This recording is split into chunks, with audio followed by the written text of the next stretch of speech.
Before we dive in, I must caution you that this narrative explores adult themes. The narrative explores the complexities of new motherhood, the dynamics of family relationships, and the intricacies of infidelity. If these subjects cause you any discomfort, it may be best to discontinue viewing at this point.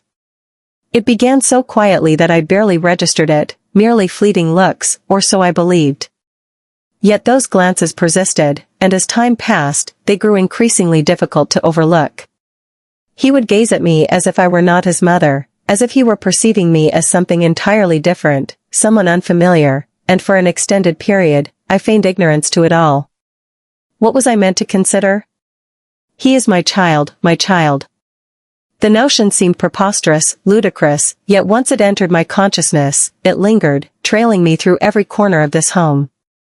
I began to notice his gaze following me as I strolled by. If I glanced his way, he'd avert his gaze, but just for a fleeting moment, as if he wanted me to be aware that he was observing me. No matter how hard I attempted to dismiss it, I simply couldn't. And here's the part one loathe to confess, a part of me didn't mind it, perhaps I even found some enjoyment in it. Just uttering that makes me feel nauseous. However, it is indeed the truth. After years of feeling unseen, of being disregarded and lost to the world, having someone gaze at me in that way ignited a spark within me, something I believed had long since faded away.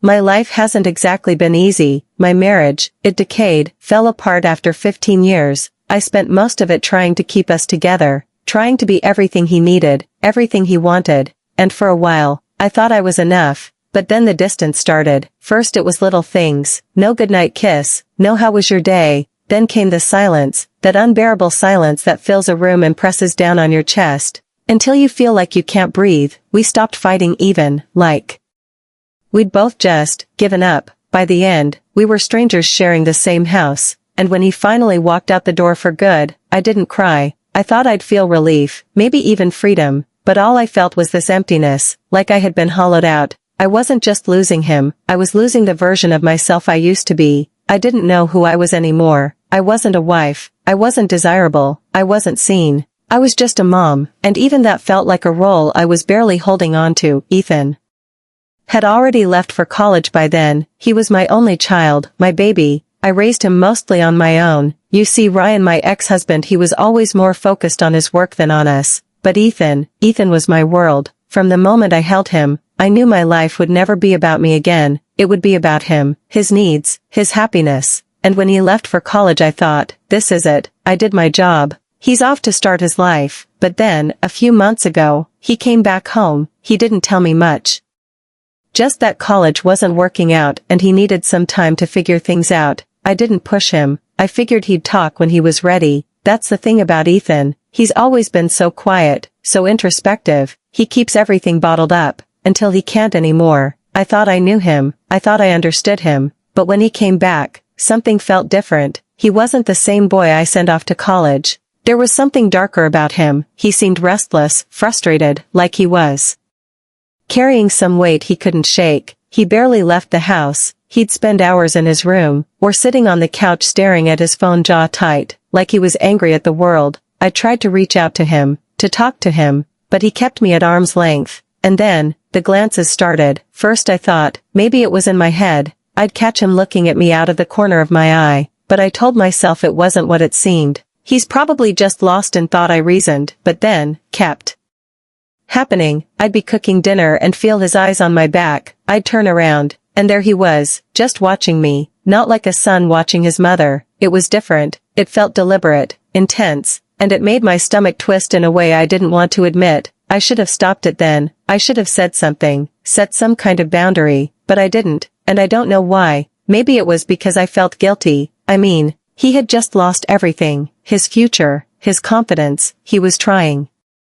to figure out who he was, and I didn't want to make things harder for him. Or maybe it was because deep down, I liked how it made me feel, after years of being invisible, of feeling like I was nothing more than a shadow in my own life. Someone was finally seeing me, and it wasn't just anyone, it was him. And that's the part one can't explain, the part one don't want to explain, because it's wrong. I know it's wrong, but once I felt it, I couldn't unfeel it, and once I saw the way he looked at me, I couldn't unsee it. It was like we were both pretending not to notice what was happening, and the more we pretended, the closer it got to becoming real. I still don't know how it all went so far, how we crossed that line, but what I do know is this: after everything that's happened, nothing is the same anymore, not with Ethan, not with me, not in this house, and no matter how much I want to take it back, no matter how much I want to fix it, I don't know if I can. If you're still with me, don't forget to like this video, share your thoughts in the comments,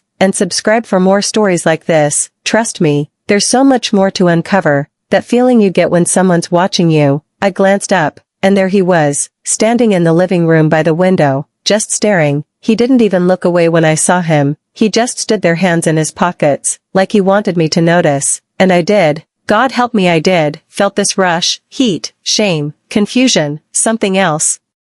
Something I don't even want to name. I turned away, tried to focus on what I was doing, but I couldn't shake it. His eyes were on me. I could feel them, even when I wasn't looking. And instead of telling him to stop, instead of walking inside and saying something, I stayed there, and let it happen. That wasn't the only time. It happened again, and again, in so many little ways. I'd be reading on the couch and I'd glance up, to find him watching me, just sitting there, silent, with this unreadable expression on his face. Or I'd be cooking in the kitchen, stirring a pot on the stove, and I'd feel it, that same weight, that same tension. I'd turn around, and there he was, leaning against the doorway, arms crossed, like he didn't have a care in the world. But his eyes said something else. They said everything he couldn't say out loud. And me, I just kept pretending not to notice. Or maybe I wasn't pretending. Maybe I just didn't know how to handle it.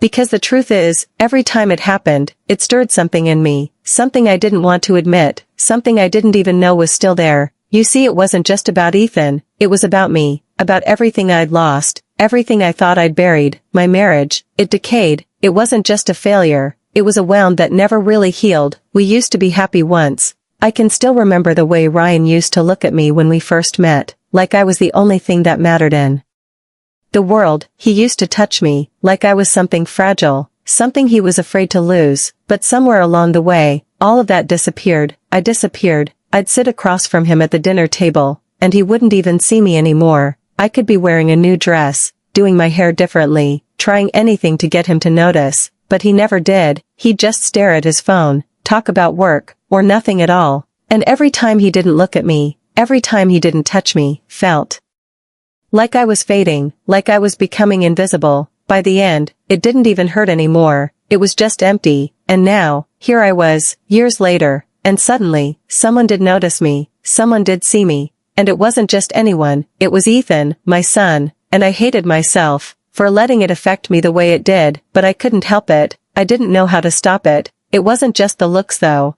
It was the little moments, the way he'd hover close to me when I was doing something around the house, offering to help with things he'd never cared about before, like the door. One evening, the lock on the back door got stuck. I was fiddling with it, trying to fix it myself, when he walked up behind me. I didn't even hear him coming. He just appeared out of nowhere. Here, let me do it. He was standing so close, I could feel his breath on my neck. His hand brushed against mine when he reached for the screwdriver, and for a second, I froze. I didn't move, I didn't pull away, and neither did he.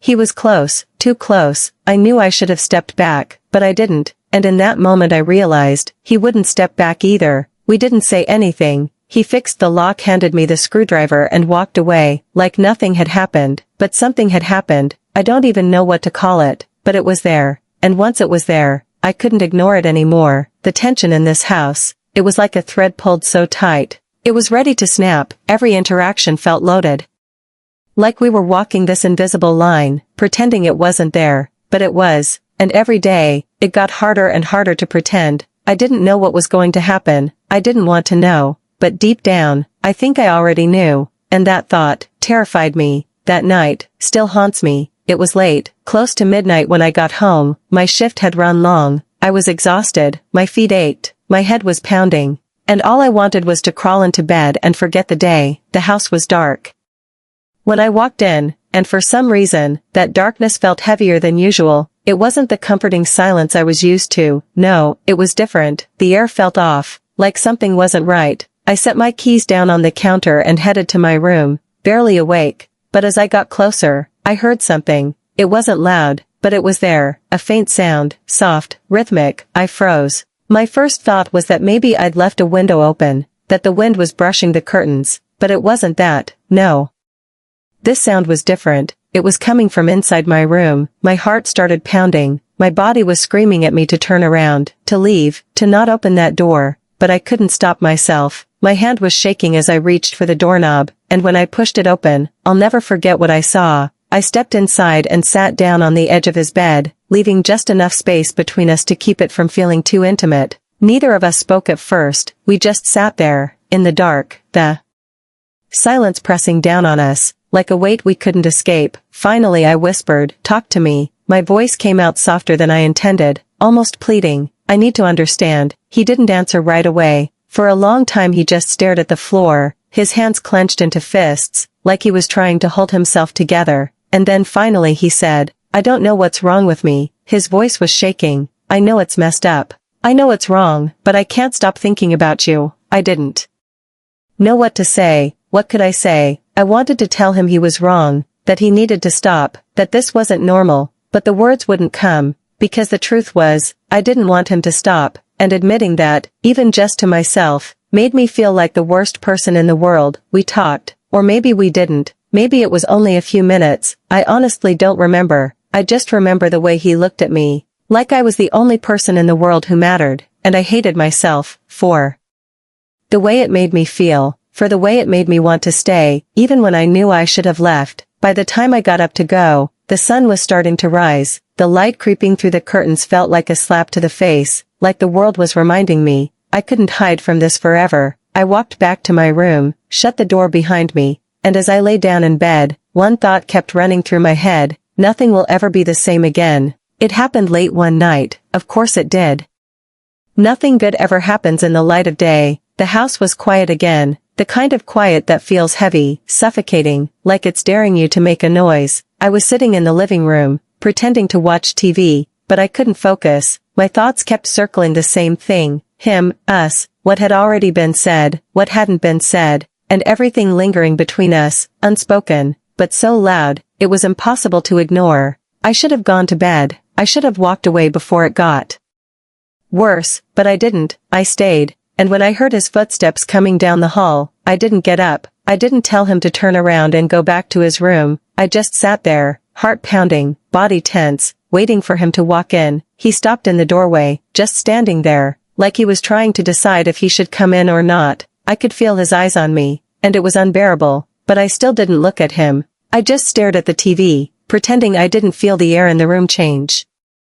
The moment he walked in, I could feel him watching me, and it was like every nerve in my body was on fire. Then, he finally spoke, and his voice was soft, almost hesitant. "Mom," like he was testing the word, testing me. I didn't say anything. I couldn't. I just sat there, frozen. And then he said it again, "Mom, are you okay?" I turned my head, and when our eyes met, something inside me cracked. The look on his face, I can't even describe it, like he was scared, but also determined, like he didn't know what he was doing, but he couldn't stop himself. And me, I didn't know what to do either. I just sat there, staring at him, mind racing, chest so tight I could barely breathe. He took a step closer, and I didn't stop him. I should have, God knows I should have, but I didn't. I just sat there, waiting to see what he would do, and when he sat down next to me, close enough that I could feel the warmth of his body, I still didn't move. My hands were trembling, my heart was pounding, but I stayed. I could feel him watching me. I could feel the weight of his gaze, and it was unbearable. I wanted to tell him to leave, to get up, to go back to his room, to pretend none of this was happening, but I didn't. I couldn't, because deep down, I didn't want him to leave, and that's the part that kills me. That's the part one can't forgive myself for. He reached out, touched my hand, and I felt my breath hitch. His touch was so light, so hesitant, like he was waiting for me to pull away, but I didn't. I let him hold my hand, and I hated myself, for the way it made me feel, for the way it made me want more, for the way it made me feel alive again. "Mom," he said it again, and his voice broke on the word. I turned to him, and the look in his eyes, I'll never forget it. He looked so nervous, so desperate, like he was reaching for something he didn't know how to find, and instead of stopping him, instead of pulling away, I let him come closer, when it happened, didn't feel real. It was slow, hesitant, like we were both waiting for the other to stop, to pull back, to say this is wrong, but neither of us did. He was so gentle, so careful, like he was afraid of breaking me,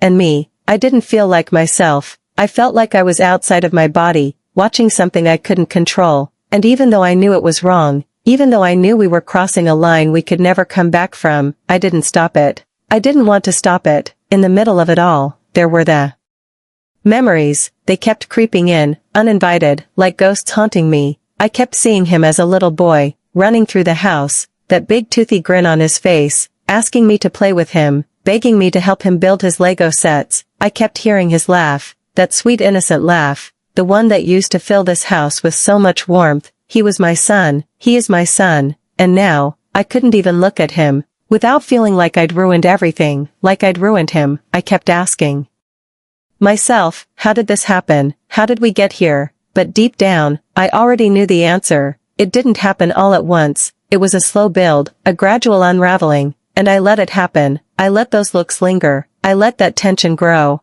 I didn't stop it when I should have, and now it's too late. By the time lunch rolled around, the silence in the house was unbearable. I could hear him moving around upstairs, but he didn't come down. He didn't try to talk to me, and I didn't try to talk to him. We were both avoiding each other, circling the same guilt, the same shame, too scared to face it, too scared to face us. I tried to distract myself, but nothing worked. Not cleaning, not reading, not even the mindless daytime TV shows, the ones I usually put on in the background. Every little thing reminded me of him. Every sound, every smell, every tiny detail of this house screamed his name, and I couldn't escape it. I couldn't escape him, or myself. It wasn't until the evening that I finally heard his footsteps on the stairs. My heart stopped when I heard him coming. I wasn't ready to face him. I wasn't ready to face what we'd done, but I couldn't avoid him forever. He walked into the kitchen, hands stuffed in his pockets, shoulders hunched like he was trying to make himself smaller,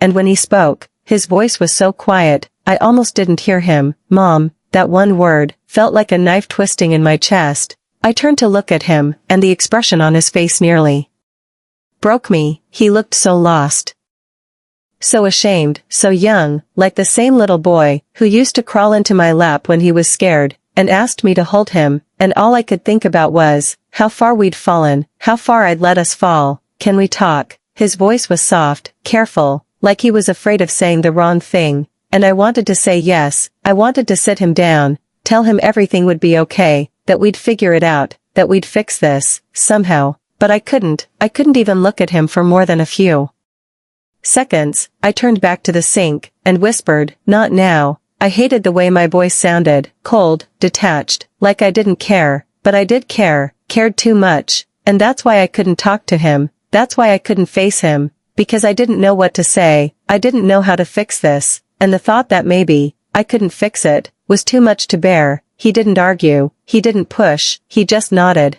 and walked out of the kitchen, his footsteps retreating up the stairs, and as I stood there, alone again, I felt like the worst person in the world. That night, as I lay in bed, staring up at the ceiling, I kept hearing his voice, Mom. It echoed in my head, over and over again, soft, broken, like a plea for something I couldn't give him. I kept telling myself that things would get better, that we'd find a way to move on, but deep down, I didn't believe it. Deep down, I knew the truth. Nothing would ever be the same again. I thought things would get better with time. I kept telling myself that if we just avoided each other, if we just pretended like nothing had happened, eventually, it would fade away, but it didn't. If anything, it got worse. The silence between us was louder than ever. Every room we shared felt like a war zone, with invisible landmines scattered everywhere, waiting for one of us to step on them. The tension was unbearable, and it wasn't just us who noticed. Other people did too. Kate was the first to say something. He stopped by one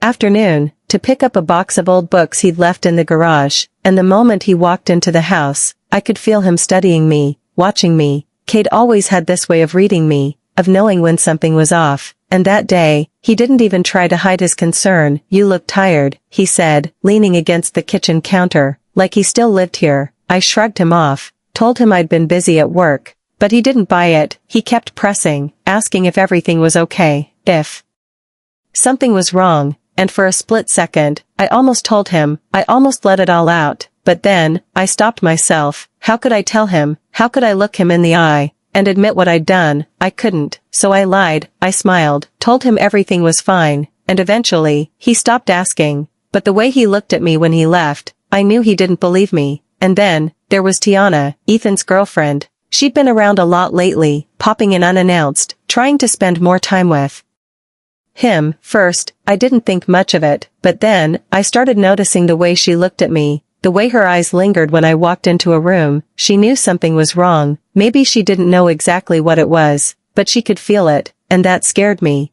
because if she kept looking, if she kept digging, eventually, she'd figure it out, and if she did, if anyone did, I didn't know what I would do. I thought I was holding it together. I thought I was doing a good job, keeping my distance, keeping my emotions in check. But then, Peyton came over. She's been my best friend for years. She knows me better than anyone, and the moment she walked into the house, she knew, she felt it, that something was wrong. You've been distant lately, she said, sitting across from me at the kitchen table, her arms crossed, like she was ready to interrogate me. Is everything okay? I wanted to tell her yes. I wanted to lie to her, the way I lied to Cade, but when I opened my mouth, no words came out. I just sat there, staring at the cup of tea in my hands, praying she'd drop it. But Peyton, she never drops anything. Come on, she pressed, talk to me. What's going on? I could feel her eyes on me, studying me, picking apart every little thing, my face, my posture, the way my hands trembled when I lifted the cup to my lips. I knew I wasn't hiding it well, and for a second, I almost told her. I almost let it all spill out. But then, I stopped myself, because how could I say it? How could I look her in the eye and admit the truth? I couldn't, so I forced a smile and whispered, I'm fine. Peyton didn't believe me. I could see it in her face, but she didn't push. She just sighed and said, okay. But the way she looked at me, like she was waiting for me to break, made my stomach twist, because I knew she wouldn't let it go, not forever. And the worst part, I wasn't sure how much longer I could keep lying. The days stretched on, each one heavier than the last. Ethan and I barely spoke. The house was filled with silence, but not the comfortable kind. It was thick, suffocating, like we were tiptoeing around something too dangerous to acknowledge, but we both knew it was there. Neither of us could escape it. And then, one night, it all came crashing down. I had gone to bed early, hoping that maybe, if I slept, I wouldn't have to think, but I couldn't sleep. My mind wouldn't stop. I kept replaying it. Everything, the looks, the touches, the moment we crossed that line. I kept asking myself, how did this happen? How did I let it happen? But I already knew the answer, and the weight of it was crushing me. I wanted to escape, to undo it, but I couldn't, and the worst part, I didn't know if I wanted to. At some point I must have dozed off, because when I opened my eyes, the room was dark, but I wasn't alone. I felt it before I saw him, the presence of someone else, standing at the foot of my bed, watching me. My heart pounded. For a split second, I thought I was dreaming, that my mind was playing tricks on me. But then, I heard it, a soft inhale, a quiet step forward, and then, Mom, a whisper, shaky, uncertain, but full of something else, something heavy, something I didn't want to name. I sat up, my breath shallow, my pulse hammering in my ears. Ethan, my voice barely came out. He didn't answer, didn't move, just stood there, in the darkness, and I knew why he was there. But I still asked, what are you doing? He exhaled, like he'd been holding his breath, like he'd been waiting for me to speak. And then, I can't stop thinking about you. The words made my stomach twist. I shook my head. Ethan, I know it's wrong. His voice cracked. I know it is, but I don't know how to stop. I felt sick. I wanted to tell him to go, to leave, to pretend this never happened, but I didn't, because I couldn't, because something inside of me, some awful broken part of me, didn't want him to. And that was the worst part. And if this story made you feel something, don't forget to like, share and subscribe for more, because trust me, there's always more to uncover.